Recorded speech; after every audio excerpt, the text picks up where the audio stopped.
Hey everyone, Rob here with Freestyle Enduro 101 again.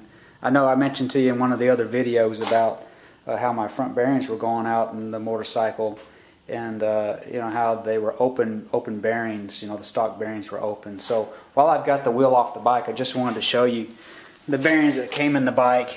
I don't know if you can see that good, but you can see that it's just an open bearing. You can see the bearings inside there. It's got some grease packed around it that I put in after I took it apart the first time to check it.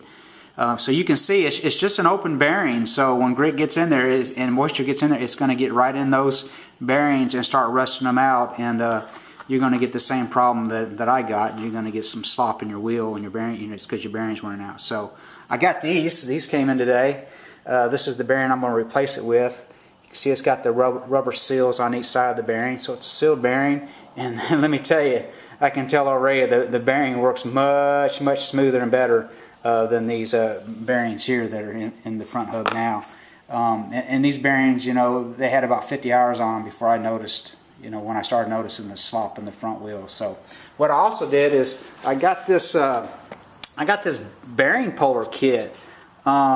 Used to be I used the old-fashioned method of using the screwdriver and hammer, and I'd try to beat the bearing out, and sometimes I'd mar up the inside of the hub. So I figured I would splurge a little bit and get this kit. It's a hammer slide kit, and it's got these different attachments that go on the front of it, and you just stick those. You find one that's good and snug and put it inside the bearing, and you twist this top bolt here to spread the jaws, and then you just use this hammer slide, and it's supposed to pop the bearing out. So we're going to see how that works, and I'll let you know in another post how that worked out for me. But anyhow, hopefully it'll make life a lot easier on me, and not mess up my hubs anymore.